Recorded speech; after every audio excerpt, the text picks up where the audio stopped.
Buenas, espero que estén todos muy bien. El día de hoy vamos a continuar con las clases de práctica para el examen de admisión. La clase del lunes no la tuvimos sincrónica, fue asincrónica. Recuerden que tienen que ver el video para poder estar al día con lo que es la materia, porque ese día sí vimos un tema nuevo que fue el de las combinaciones y variaciones, que en realidad no es tan complicado, nada más es para poder resolver el tipo de preguntas donde nos dicen que tenemos que hallar el total de formas posibles en las que puede ocurrir algo. En ese video recalqué mucho que el ejemplo por excelencia es del cómo ordenar personas en una fila.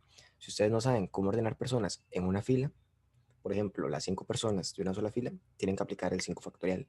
Ahí estuvimos viendo más o menos por qué es que se aplicaban en las fórmulas y cómo se podrían aplicar en distintos casos, como en caso de que nada más tengan que agarrar 3 personas de un grupo de 5, ¿verdad? Y hacíamos las fórmulas que habíamos visto ahí, que esas fórmulas son las que se tienen que aprender al menos para ese tipo de preguntas. Para el resto no es tan importante, porque sí es común que salgan en el examen de admisión al menos unas 2 o 3 preguntas de ese tipo.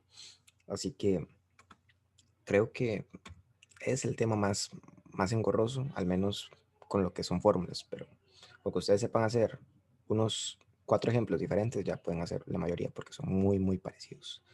Entonces, el último ejemplo en el que habíamos quedado era en este, que decía que había 3 turistas, 2 destinos diferentes para viajar y cada turista solo puede ir a un destino. ¿De cuántas maneras distintas se pueden organizar los viajes? Entonces, lo que hemos visto era que aquí el orden no importaba, ¿verdad? Porque nada más tenían que hacer una selección, que era el viaje a donde iban a ir. Y teníamos que cada turista tenía 2 opciones. Entonces, como cada turista tenía 2 opciones, teníamos que multiplicar todas las posibilidades. Recuerden que cuando tenemos que hacerlo de las posibilidades, lo que se hace es multiplicarlas, no sumarlas. Entonces, para este caso, tenemos que hacer 2 posibilidades para el primero por las 2 posibilidades que tiene el segundo por las 2 posibilidades que tiene el tercero. Entonces, al hacerlo, quedaban 2 por 2, 4 por 2, 8. Entonces, la opción 4 era la respuesta correcta. Esta pregunta también se puede llevar a lo que son problemas como con la moneda. Habíamos visto en algún momento que decía, si yo tiro la moneda 3 veces al aire, ¿cuántos resultados puedo tener en esas 3 veces que lo tiré? Entonces lo que hacíamos era multiplicar las posibilidades que se tienen. Por ejemplo, en el primer tiro tiene 2 posibilidades, en el segundo tiene otras 2 posibilidades y en el tercero tiene otras 2 posibilidades. Entonces se multiplica 2 por 2 por 2 y el resultado da 8. Si la lanza 4 veces, lo que hago es multiplicar eso, pero 4 veces, entonces sería 2 a la 4, que es 16. Pero igual, al final es el mismo procedimiento. Entonces, con que ustedes sepan que las posibilidades se tienen que multiplicar y no sumar, ya es un buen avance para que sepan cómo resolver este tipo de ejercicios. Entonces, vamos a continuar. Hayamos quedado que estas 2 preguntas eran de tarea. Vean, presten atención, ¿verdad? Que esta primera pregunta es una que de hecho ya habíamos visto, es exactamente la misma. Nada más quería ver para ver que ustedes se dieran cuenta y la trataran de hacer por sí solos. Y bueno, el método ya lo habíamos dejado claro, ¿verdad? Que el número tiene la siguiente forma, ¿verdad? Termina en cero y tenemos que ver todas las posibilidades que tenemos de formar esos 3 dígitos usando nada más elementos que sean del 1 al 7 y todos sean distintos. Vean que es exactamente igual a la que vimos antes, nada más que ahora la diferencia es que las unidades terminan en cero y antes terminaban en uno, si no me equivoco. Es lo mismo, no cambia nada el procedimiento. Entonces, imaginemos que para la primera opción hay una variación de 7 elementos donde escogemos uno. Es decir, aquí podemos agarrar 7 elementos. Entonces, como aquí agarramos uno de esos 7, en la siguiente nada más podemos agarrar 6. Y como aquí agarramos 6, aquí nada más podemos agarrar 5 porque ya estamos gastando una posibilidad aquí, otra posibilidad aquí, y aquí ya nada más nos van a quedar 5 posibilidades. Entonces, para ver todas las posibilidades que se pueden hacer, multiplicamos posibilidades, que sería hacer 7 por 6 por 5. Ya hemos dicho que es el resultado, da como resultado 210 números de 4 cifras, ¿verdad? Entonces, es lo mismo. Nada más multiplicar 7 por 6 por 5, porque son las posibilidades que tenemos para cada casilla de este número que tiene 4 dígitos. Y ahora vamos con la siguiente pregunta que dice, hay 50 lápices de color en una caja, 20 son verdes, 10 son amarillos, 10 son rojos y entre los restantes algunos son negros y otros son azules. ¿Cuántos lápices se deben sacar de la caja como mínimo sin mirarlos para tener seguridad de que se obtuvo 10 lápices del mismo color? y tenemos ahí las 4 opciones. Entonces, traten de imaginar la situación, vean cuántos lápices tenemos y a partir de eso intenten ver cuál es la respuesta correcta. Entonces, 3 minutos a partir de ahora.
Muy bien, analicemos los casos, ¿verdad? Recuerden que hayamos dicho que cuando teníamos ese tipo de preguntas teníamos que pensar que nosotros somos la persona con la peor de las suertes. Entonces, ustedes tienen que pensar, una persona con la peor de las suertes del mundo, ¿qué podría empezar a sacar para que después de eso ya haya sacado 10 lápices del mismo color? Entonces, piénsenlo así. Tenemos que hay 20 verdes, 10 amarillos, 10 rojos y entre los restantes algunos son negros y otros azules. Entonces, imaginen que ustedes tienen la mala suerte de que sacan 9 lápices verdes, luego 9 lápices amarillos y luego 9 lápices rojos. y sacan los restantes, que son los negros y los azules. Esos son 10. Entonces, una vez que ustedes sacaron todo eso, dicen, fue qué mala suerte la que tengo, porque saqué justo el máximo que me podría hacer falta para poder llegar a uno más, para que sean 10, ¿verdad? Si sacó 9, después sacó 9, después sacó otra vez 9 y sacó los otros 10, dice, bueno, después de aquí saco uno más y fijo, voy a tener que tener 10 del mismo color, ¿verdad? Entonces, como tiene que sacar 10 del mismo color, tiene que pensar que primero saca todo lo que no le funcione. Eso es otra forma de verlo. No verlo como que usted tiene la peor de la suerte, sino que primero saca todo lo que no le funciona. Entonces, saca 9 de cada color y los 10 restantes, que los 10 restantes son estos negros y los otros azules. Entonces, imagine que usted saca 9 verdes, 9 amarillos, los 9 rojos y los 10 negros y azules, ¿verdad? No significa que sean 10 negros y 10 azules, sino que hay 10 y entre esos 10 hay negros y hay otros lapiceros azules. Entonces, si usted hace la suma, 9 más 9 da 18, más 9 da 27, más 10 da 37. Entonces, está sacando 37 lapiceros y de esos 37 lapiceros no hay 10 del mismo color, pero tiene la seguridad de que los que quedan van a ser verdes, amarillos y rojos. Entonces, sacando uno más, ya vas a tener 10 que son del mismo color. Entonces, tenés 37 y si sacas otro más, ya vas a tener 10 del mismo color. Entonces, la respuesta es 38, la opción número 4, desde el principio. Tenemos que pensar que vamos a sacar todo lo que no nos funciona. Todo lo que no nos funciona es que sean 9 de cada color, porque ahí nos faltaría solamente uno para poder tener los 10 que nos está pidiendo la pregunta. Y a esos 9 que estamos sacando de cada color le añadimos los 10 extra que están formados por lapiceros negros y lapiceros azules. Entonces, al hacer la suma me da que tengo 37 y entonces, después de añadir uno más a esos 37, estoy seguro de que voy a tener 10 lapiceros del mismo color. Entonces, la respuesta correcta es 38, la opción 4. ¿Verdad? Como les había dicho, con esas preguntas nada más tienen que pensar en sacar todo lo que no les funcione o plantear que ustedes son la persona con la peor de las suertes. Es decir, tienen tan mala suerte que sacaron 9 de cada uno y los 10 que no sirven. Entonces, después de eso, sacan uno más y ya van a tener los 10 del mismo color. ¿Verdad? Esas preguntas normalmente sale como una nada más en el examen de admisión, entonces para que lo tomen muy en cuenta. Traten de practicarlas. Vamos ahora con el siguiente. ¿Qué dice? Sobre el conjunto A, 1, 2, 3, 4, se define la operación de un punto por medio de la siguiente tabla. Y tenemos esta tabla, tenemos aquí las columnas y tenemos las filas. Y nos dicen, por ejemplo, 2 por 3 es igual a 3, ¿verdad? Aquí tenemos 2 por 3 es igual a 3. Ahora, ¿cuál es el resultado de 4 por 2 por 2 por 3? Y ahí tenemos todas las opciones, ¿verdad? Nada más es de sustituir y ver cuál valor les da esta operación. No es nada del otro mundo. Entonces, 3 minutos a partir de ahora.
Bien, ¿verdad? Veamos cuánto da hacer 4 por 2. Entonces tenemos 4 aquí y tenemos 2 aquí. Entonces 4 por 2 es 1. Ahora sabemos que 2 por 3 es 3, porque aquí mismo en la pregunta nos lo están dando.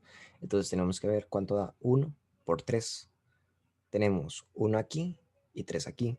Entonces 1 por 3 es igual a 1. Y la opción 1 es la respuesta correcta.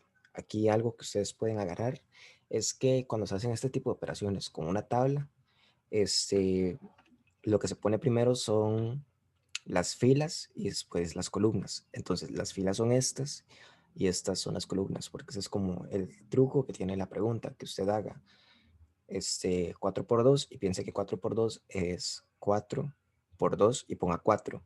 Y después agarre 2 por 3 y haga que, como sabe que 2 por 3 es igual a 3, haga 4 por 3 y le dé otro resultado, porque por ejemplo le haría 4 y ahí se estaría equivocando. Entonces, como anotación, cuando ustedes vean esas preguntas, piensen que el primer número siempre son las filas y el segundo son las columnas. Las filas son las que van hacia abajo y las columnas son las que van hacia la derecha. Vamos ahora con la siguiente pregunta, que dice, ¿cuántos números enteros hay desde 32 hasta 74? 2 minutos a partir de ahora.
Bien, veamos. Aquí obviamente la pregunta tiene truco, ¿verdad?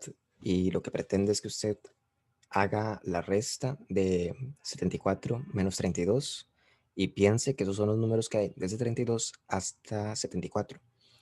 Si usted hace esa resta, el resultado le va a dar la opción 2, que es 42, si no me equivoco. Entonces, usted tiene que saber que cuando hace una resta, lo que está viendo es cuántos números me faltan para llegar a tal número. Por ejemplo, si yo hago 4 menos 2, me da como resultado 2, que es lo que me falta para llegar a 4, que sería 3 y 4, ¿verdad? Cuento 3, cuento 4 y estoy en 4. Pero para esta pregunta nos están diciendo cuántos números hay desde 32 hasta 74. Es decir, se está contando también el 32 y cuando ustedes hacen una resta no están contando el número del que están partiendo. Por ejemplo, si yo hago 4 menos 2, puedo estar contando 3 y 4, pero no estoy contando también el 2. Entonces, ¿cómo resuelven eso? Ustedes eso lo pueden resolver haciendo lo siguiente. Hacen la resta y a esa resta le suman 1. Entonces, ustedes hacen la resta, da 42 y a 42 le suman 1 y va a darles 43 y la opción 3 es la respuesta correcta.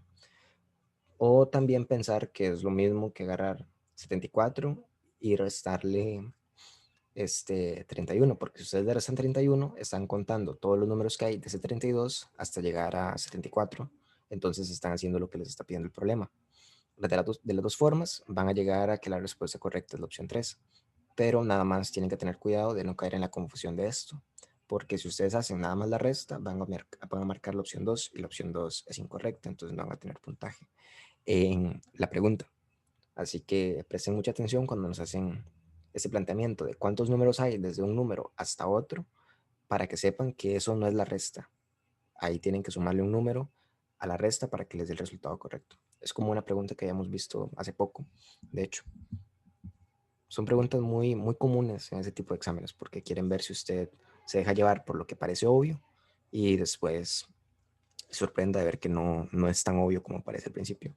Pero con que hagan varios ejemplos de ese tipo ya se aprenden que siempre tienen que hacer eso, de sumarle uno o más bien empezar a la resta desde un número antes del menor que nos están dando.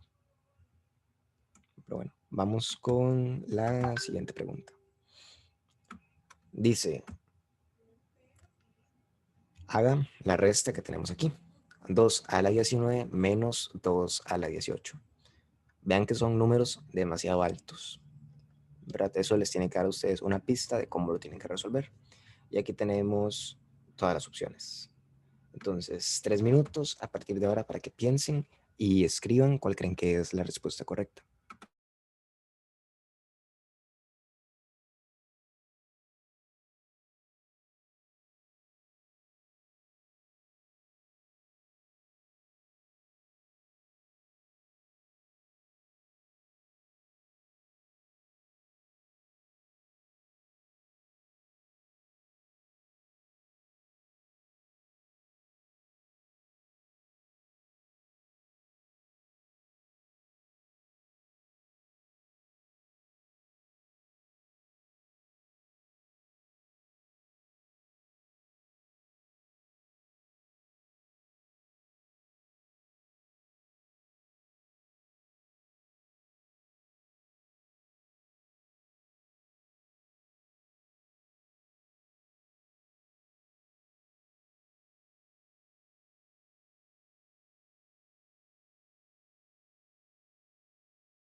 Bien, ¿verdad? Aquí la pregunta se puede tornar un poco obvia, porque vean que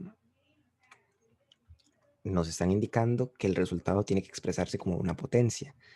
Entonces, decir 2 no se está poniendo como una potencia. Aquí tendría que ponerse 2 a la 1, ¿verdad? Entonces, por ese motivo, la opción A se descarta automáticamente, igual que la opción B. Entonces, la opción B dice 2 por raíz de 2. Esto no está expresado como una potencia. Entonces, la opción B queda descartada. Y ahora tenemos la opción C y la opción D. Vean que la opción D dice 2 a la 37.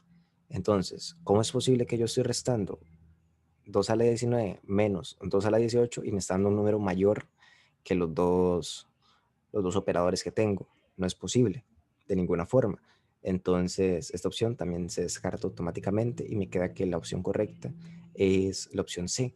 Sin embargo, para poder explicarlo como se podría hacer en un examen de admisión o en la prueba de habilidades cuantitativas, si es que la van a hacer, es empezar a ver un patrón. Recuerden que si ustedes tienen operaciones que son demasiado altas, lo que pueden hacer es establecer un patrón que lleve el mismo orden que lo que nos están pidiendo. En este caso nos están pidiendo la resta de una potencia de 2 menos la potencia anterior a la potencia que tenemos. En este caso, 2 a la 19 menos 2 a la 18. Vean que 18 es la potencia que está antes de 19. Entonces, esa es la resta que tenemos que hacer. Si nosotros empezamos a hacerlo desde las primeras potencias de 2, que son las más fáciles de trabajar, haríamos 2 a la 1 menos 2 a la 0. 2 a la 1 es 2 y 2 a la 0 es 1. 2 menos 1 da 1 y 1 es 2 a la 0. Ahora, hagamos 2 a la 2 menos 2 a la 1. 2 a la 2 es 4, menos 2 es 2. 2 es igual a 2 a la 1. Después sería 2 a la 3, que es 8, menos 2 a la 2, que es 4. 8 menos 4 da 4, y eso es igual a 2 a la 2. Luego tenemos 2 a la 4 menos 2 a la 3, que sería ser 16 menos 8, y 16 menos 8 da 8, y 8 es 2 a la 3. Entonces, ¿qué nos damos cuenta? Nos damos cuenta de que el resultado siempre es 2 a la potencia menor. Vean que aquí restábamos 2 a la 0 y el resultado era 2 a la 0. Aquí restábamos 2 a la 3 y el resultado era 2 a la 3. Entonces, si aquí estamos restando 2 a la 18, el resultado va a ser 2 a la 18, sin necesidad de calcularlo, porque esos números son gigantes y mentira que vamos a ponernos a hacer eso en medio examen. Entonces, ese es como el razonamiento que se tiene que aplicar siempre que tenemos números que son gigantescos, como esos dos.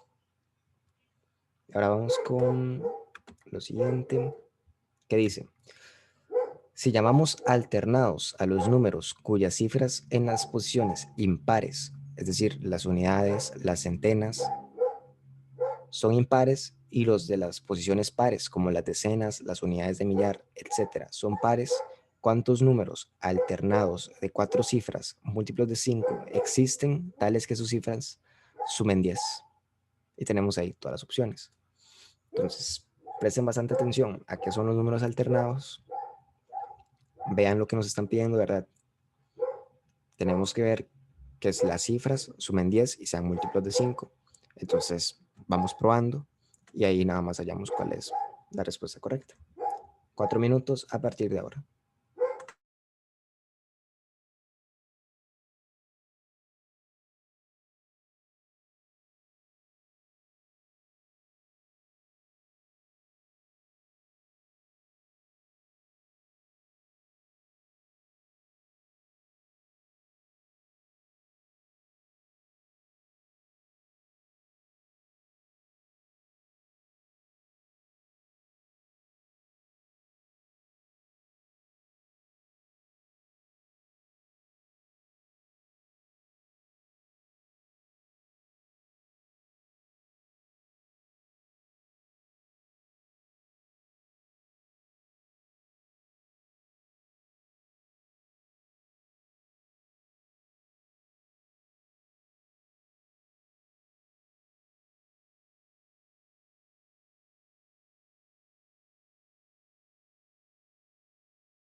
Bien, ¿verdad?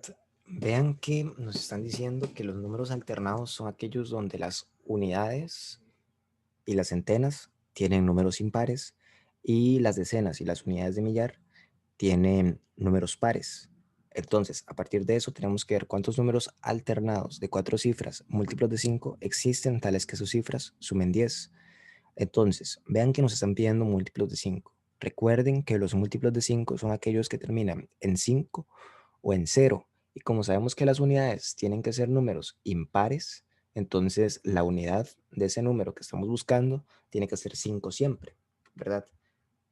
La posición de las unidades solo puede estar el 5, ya que el 0 es un número par, entonces no nos sirve. Ahora tenemos que ver de qué manera hacemos que las 3 cifras restantes sumen 5, porque vean que si tenemos 5 en las unidades y la suma de todas las cifras tiene que dar 10, entonces las otras 3 tienen que dar 5 también para que 5 más 5 sea igual a 10. Entonces, ustedes ahí tenían que empezar a probar y darse cuenta que los únicos números que podían hacer eso era hacer 2 más 3 más 0 más 5, 4 más 1 más 0 más 5 o 2 más 1 más 2 más 5. Por lo tanto, la opción correcta era la opción 1, ¿verdad? Aquí lo único difícil es darse cuenta de que las unidades siempre tienen que ser 5 y que las otras 3 posiciones tienen que sumar 5. Pero con que ustedes se den cuenta de eso, ya pueden resolver por completo la pregunta. Entonces, desde el principio, lo único que hicimos fue darnos cuenta de que como las unidades tienen que ser un número impar, porque ya que aquí lo dice al puro principio de la pregunta, dice que las posiciones impares, como las unidades son impares, entonces las unidades son impares y como tiene que ser un múltiplo de 5, las unidades tienen que ser iguales a 5. Y después, con eso, nada más buscábamos 3 números que fueran par, impar, par y que sumados dieran como resultado 5. Y ya con eso ustedes tenían las 3 únicas formas de hacerlo.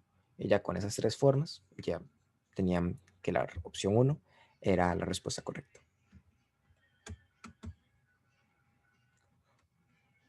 Vamos ahora con la siguiente pregunta que dice, analice el siguiente patrón. Si se continúa con el mismo patrón, ¿verdad? Ahí tenemos el patrón, ustedes lo analizan ahorita. Tenemos que ver en cuál fila la suma de los primeros números, bueno, la suma de todos los números, perdón, sobrepasa por primera vez 96, ¿verdad? Entonces, dense cuenta de que aquí hay algún tipo de patrón y busquen en cuál fila se va a sobrepasar por primera vez el número 96 y ya con eso van a tener la respuesta correcta. Entonces, 4 minutos a partir de ahora.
Muy bien, ustedes pueden hacer lo siguiente.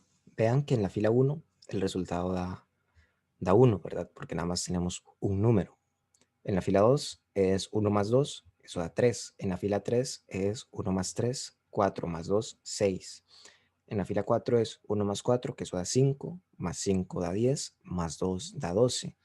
Entonces tenemos que la primera dio 1, la segunda dio 3, la tercera dio 6, la cuarta dio 12 y la quinta, si ustedes hacen la suma, van a ver que da 24. Ahora, notemos que el patrón que se empezó a formar después de la fila número 2 es que los resultados se están yendo duplicando. Por ejemplo, en la fila 2 teníamos 3, entonces en la fila 3 tenemos 6, luego 12, luego 24. Así que viendo ese patrón podemos decir, en la fila 6 vamos a tener el doble que en la anterior.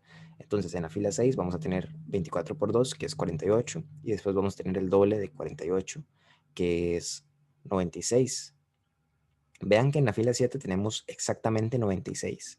Entonces, la pregunta quiere ver si usted se confunde y marca que en la séptima fila se sobrepasa por primera vez los 96, cuando sabemos que no es así, porque sobrepasar significa ser más que ese número. Así que, incluso sin calcular cuánto hay en la fila número 8, sabemos que después de la fila 7 va a haber más de 96 como resultado. Entonces, sabemos que en la octava fila se va a sobrepasar por primera vez el número 96. Y si hacemos el cálculo, vamos a ver que en la fila 8 el resultado da 192. Y vean que eso es más que 96. Entonces, la respuesta 2 de los dos modos es la respuesta correcta. Igualmente, el TEC le da a usted esta otra, esta otra explicación, porque esa es una pregunta del TEC, pero es una pregunta que bien podría salir en un examen de admisión de la Universidad de Costa Rica. Entonces, por eso es que se los pongo. Vean que el TEC lo que dice es que se observa en la cuarta fila que el 4 es la suma del 1 y el 3 de la tercera fila y el 5 es la suma del 3 y el 2 de la tercera fila. El mismo razonamiento se aplica en las filas siguientes, por lo tanto se deben construir las filas necesarias para verificar que la suma de sus elementos sobrepase 96, como se observa en la siguiente figura. Y vean que ellos lo que hacen es completar toda la pirámide de números. Yo siento que eso a usted le va a quitar bastante tiempo y lo más fácil es darse cuenta del patrón que se va formando aquí. Entonces, para mí no es necesario hacer todo esto, pero si a usted se le hace más fácil escribir todo este poco de números para ver cuánto es el resultado, lo puede hacer. Pero siento yo que no es lo más óptimo al momento de estar en un examen, porque en un examen lo más importante es que usted optimice todo lo que es el tiempo y dándose cuenta del patrón que se va formando aquí, ya no es necesario ponerse a escribir todo esto. Pero bueno, les pongo las dos opciones para que vean que esos ejercicios se pueden hacer de varias formas y no solo de la que yo les vaya a presentar. Entonces vamos ahora con la siguiente pregunta. Dice, ese es el tema que acabamos de ver. Entonces traten de recordar cuáles eran las fórmulas que teníamos que aplicar y van a poder resolverlo con mucha facilidad.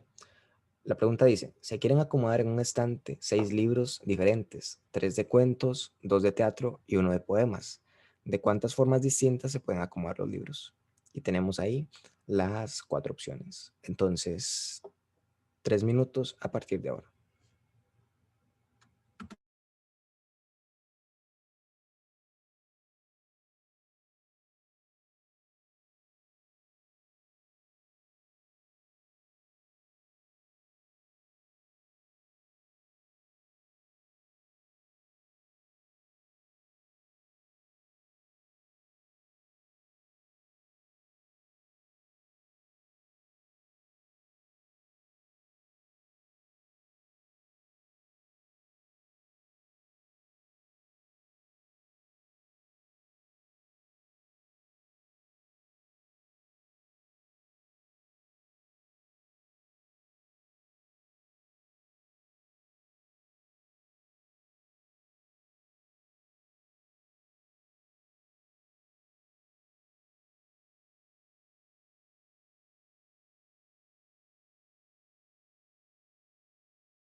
Muy bien, vean que aquí yo, para empezar a resolver el problema, me hago las preguntas que hayamos visto en el video de la clase anterior.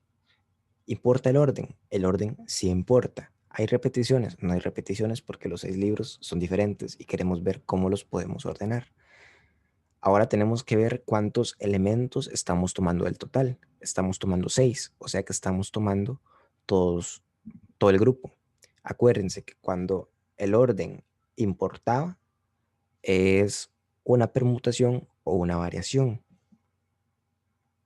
Como se están escogiendo todos los elementos, se trata de una permutación. Y acuérdense que cuando trabajamos una permutación, lo que hacíamos era agarrar el total y sacar el factorial de eso. En este caso, como son 6 libros, lo que tendríamos que hacer es sacar 6 factorial. Recuerden que el factorial es multiplicar el número por todos los que son anteriores a él. En este caso sería hacer 6 por 5 por 4 por 3 por 2 por 1. Y cuando hacemos esa multiplicación, hallaríamos cuál es el resultado que nos están solicitando en la pregunta. Entonces, nada más tendríamos que calcularlo. ¿Verdad? ¿Cuántos elementos tiene? Son 6. Entonces la respuesta es 6 factorial. 6 factorial es 6 por 5 por 4 por 3 por 2 por 1, que es 720. Entonces la opción 4 es la respuesta correcta. Aquí la única trampa que tiene la pregunta es que nos pone que son 3 de cuentos, 2 de teatro y 1 de poemas. Entonces ahí es como para ver si usted se confunde o algo así con lo que le están dando, pero en realidad eso es nada más información que nos sirve para resolver el problema. Entonces no se distraigan con eso, porque ese tipo de cosas no son nada relevantes al momento de plantear la solución. O sea que desde el principio lo único que tenemos que hacer es ver si importa el orden. Vemos que el orden sí importa porque no es lo mismo poner el libro de Caperucita Roja antes del libro de los 7 enanitos a poner primero el de los 7 enanitos y después el de Caperucita Roja, ¿verdad? Y ahí son dos formas diferentes de ordenarlos. Entonces, el orden importa, no hay repeticiones y se están escogiendo todos los elementos. Recuerden que cuando importa el orden es una variación o una permutación. Si se escogen todos los elementos es una permutación. Y en una permutación lo único que hago es agarrar el factorial del total de elementos que tengo. En este caso, ¿cuántos elementos tengo? Tengo 6 elementos que son los 6 libros con los que estoy trabajando. Entonces nada más calculo 6 factorial y así es como llego a cuál es la respuesta correcta. Vamos ahora a la siguiente pregunta. Vamos primero la del lado izquierdo. Dice, en un local comercial, por la compra de un artículo A que cuesta 50.000 colones, se le ofrece un descuento del 7% y por la de un artículo B con un valor de 30%, de 30.000 colones, se le ofrece un descuento del 5%. Sin embargo, en una promoción, si se compran los dos artículos juntos, se ofrece un descuento del 10% sobre el monto total. Entonces, si se compran los dos artículos juntos, la diferencia es de y tenemos las 4 opciones. Si no se entiende, la pregunta es ver cuánta diferencia hay entre comprar los dos artículos juntos a comprar los dos por separado. Entonces les voy a dar 5 minutos para que la piensen, traten de resolverla y ahorita vemos cuál es la respuesta correcta.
Bien, tenemos que saber trabajar bien con los porcentajes y a partir de ahí hacer el cálculo que nos están pidiendo.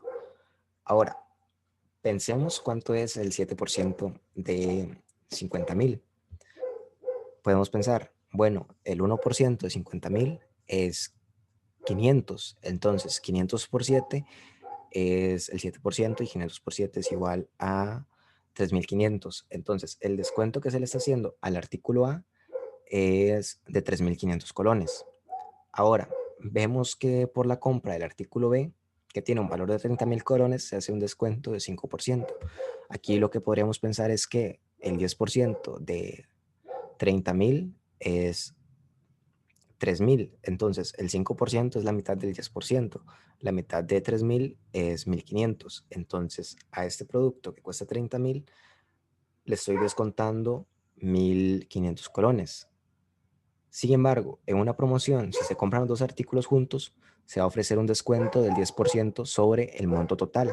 Si se compran los dos artículos juntos, la diferencia es de, veamos, si compramos los dos artículos por separado, al final le estoy pagando 80.000, pero tengo que contar los descuentos por separado.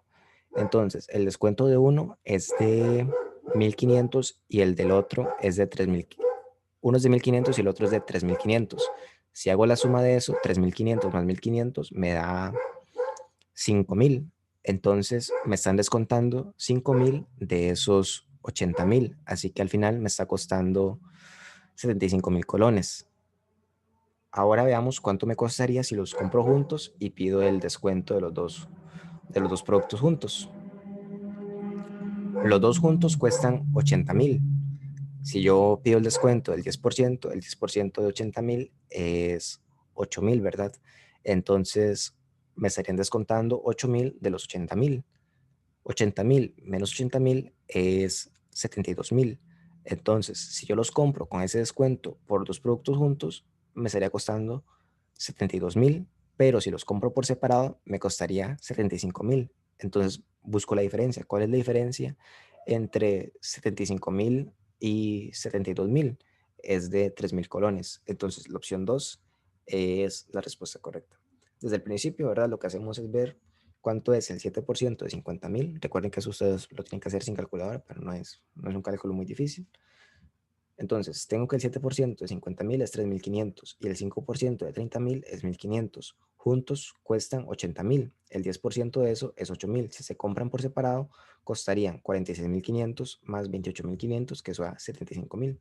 Esto es lo mismo que yo les había dicho antes, que a 75.000 le quito 5.000. Nada más que cuando yo lo resolví, lo he hecho quitándole a cada uno por separado, pero no es muy importante. Entonces, esto me da 75.000. Y si los compro juntos, tendrían el descuento de 8.000 y estarían en 72.000 colones. Ahora veo la diferencia entre los dos precios y la diferencia es de nada más 3.000 colones. Así que la opción 2, otra vez, es la respuesta correcta. Nada más, si ven que les cuesta, traten de hacer muchas preguntas donde tengan que ver cómo sacar porcentajes, porque sacar porcentajes es algo muy importante para el examen de admisión. Junto con eso, también saber trabajar con fracciones, porque las fracciones es algo que les gusta valorar bastante, muchísimo más bien. Entonces, hagan muchos ejemplos con fracciones, porque es lo que más se les va a repetir ahí en el examen. Ahora veamos la siguiente pregunta, que dice, una fábrica produce tres tipos de confites, A, B y C. Por día produce 720 del tipo A, 400 del B y 280 del C. La gerencia decide que deben empacarse todos los confites separados por tipo, de manera que cada empaque tenga la mayor cantidad posible. Vean que ahí nos están pidiendo la mayor cantidad posible. Entonces piensen qué se podría aplicar en ese caso. El número de empaques que debe utilizar la empresa por semana, suponiendo que solo se suspende la producción los domingos, o sea que los domingos no se producen confites, corresponde a, y tenemos ahí cuatro opciones. Entonces, les voy a dar otros 5 minutos a partir de ahora para que piensen, hagan todo el procedimiento y cuando lo tengan escriban cuál creen que es la respuesta correcta. Y ahorita revisamos.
Muy bien, vamos a revisar, ¿verdad? Tenemos que la fábrica produce 3 tipos de confites, ¿verdad? Y nos dice cuánto produce por día.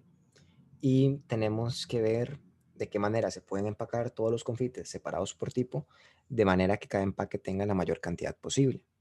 El número de empaques que utiliza la empresa por semana, también suponiendo que la producción se suspende únicamente los domingos. Y ahí están todas las opciones, ¿verdad? Entonces, aquí vean que nos están pidiendo la mayor cantidad posible, empaques donde alcance la mayor cantidad posible de los 3 tipos de confite. Entonces, cuando ustedes le pregunten eso de grupos, empaques, donde entre la mayor cantidad, tiene que pensar en que hay que calcular el máximo común divisor. Así ustedes van a poder saber la cantidad que tiene cada empaque. Luego vamos a ver cuántos empaques se hacen por día y lo multiplicamos por 6, que son los 6 días que trabaja la fábrica, porque vean que nada más detienen operaciones los domingos. Y al hacerlo ya llegamos a cuál es el resultado de las 4 opciones que tenemos.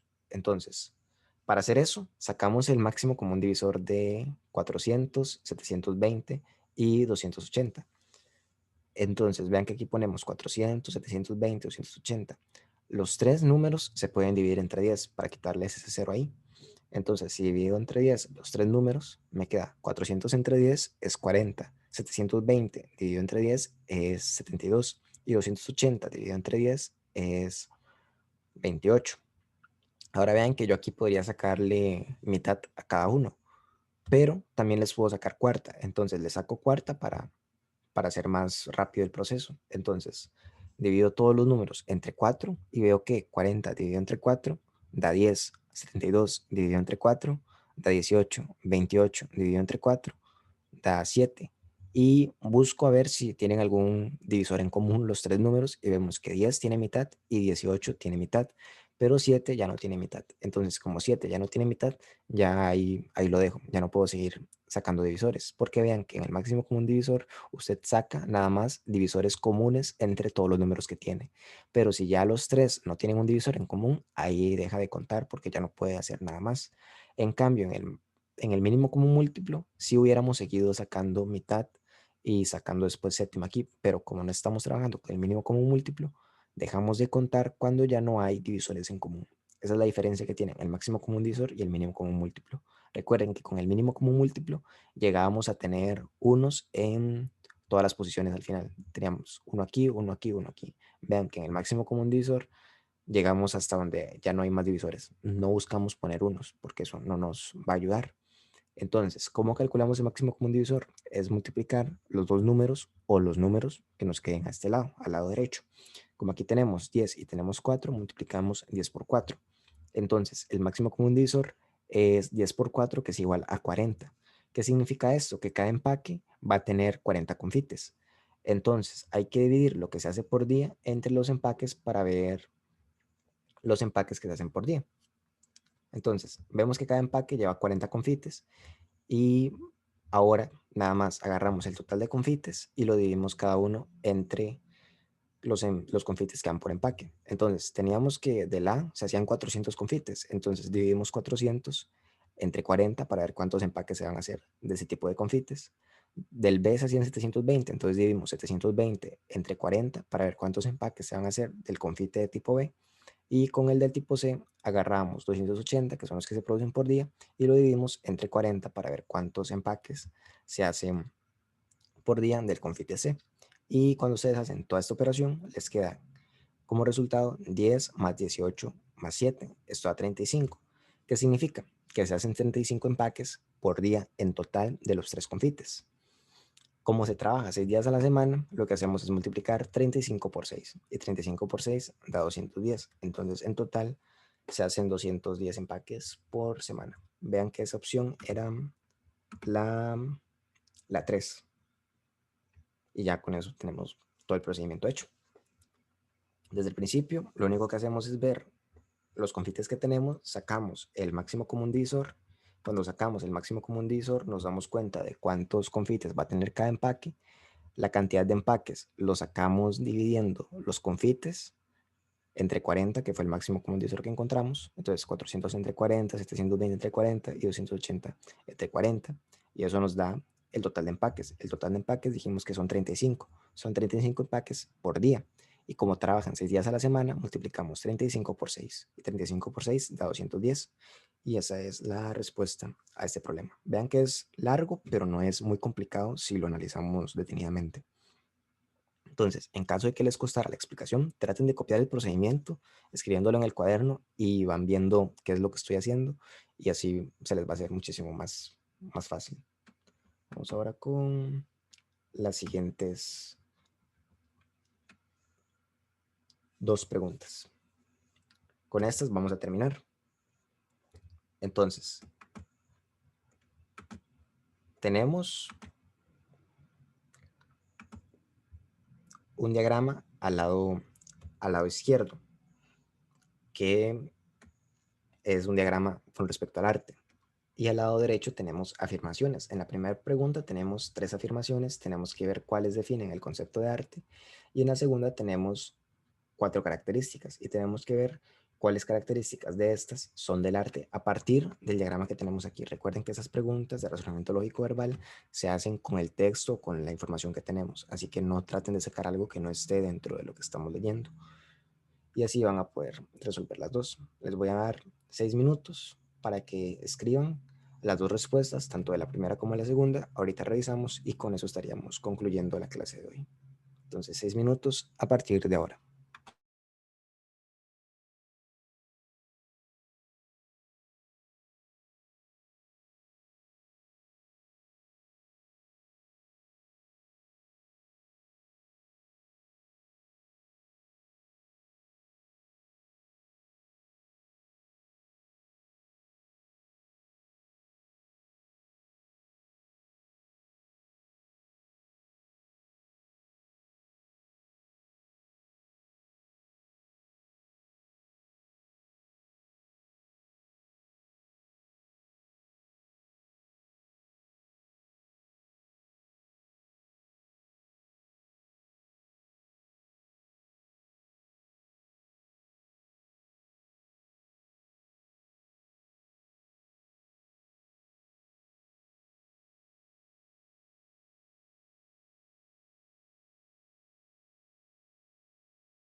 Muy bien, veamos. En la primera pregunta tenemos 3 afirmaciones. La primera es que determina una época. Ahora, veamos que aquí donde se menciona época es abajo al lado izquierdo. Nos dicen que el arte es algo que cambia según la época. Una cosa es cambiar según la época y otra cosa es determinar la época. El arte no determina la época, sino que cambia según la época en la que se encuentre. Entonces, no podemos decir que el arte determina una época. Descartamos la primera afirmación. Entonces, la respuesta correcta tiene que ser alguna donde no esté la primera afirmación. Así que tiene que ser o la 3 o la respuesta 4. Ahora, veamos qué dice la segunda. Dice que ofrece una perspectiva del mundo. Vean que es cierto, el arte es una forma de expresión de la visión del mundo. Entonces, la visión del mundo puede ser como la perspectiva del mundo, son sinónimos.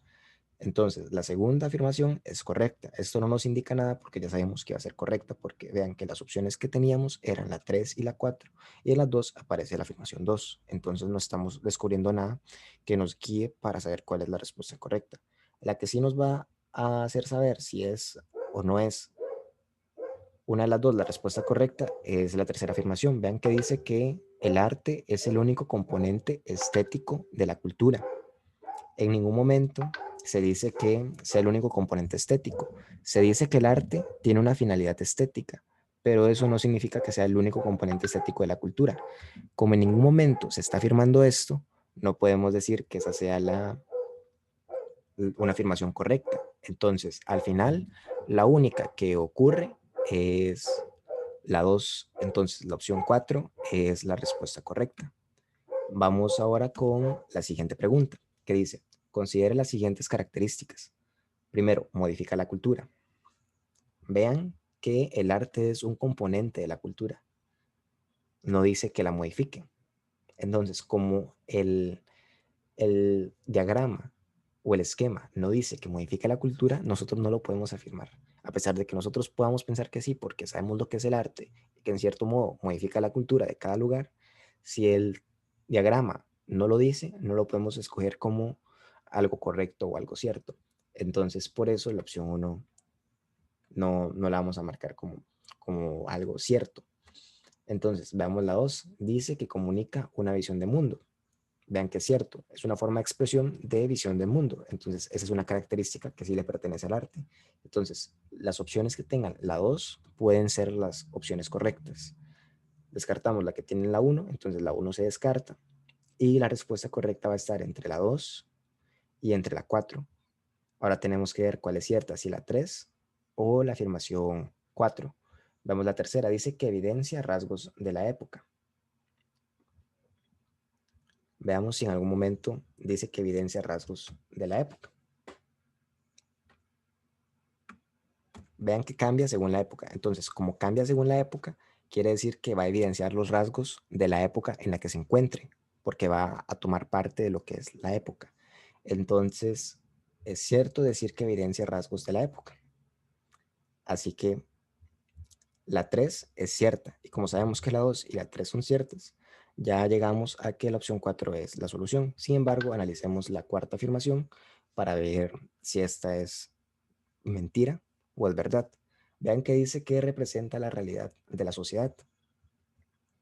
Y en ningún momento eso se menciona en todo el diagrama. No dice que represente cuál es la realidad de la sociedad. Representa ideas, emociones y visión de mundo, pero no dice que sea la realidad de la sociedad lo que trata de expresar. Entonces, como eso no lo dice en ningún momento el diagrama, pero vimos que la 2 y la 3 sí están dentro de todo el esquema, la respuesta correcta es la opción 4. Y eso sería todo por el día de hoy. Nos estaríamos viendo en la próxima clase, que es la clase del lunes. También ayer subí un video donde resuelvo 10 problemas de práctica para el examen de admisión, entonces seguramente ahorita se los pase y próximamente les estaré subiendo los videos que les debo en el canal del curso. Y bueno, eso sería todo. Muchas gracias por estar aquí. Nos vemos.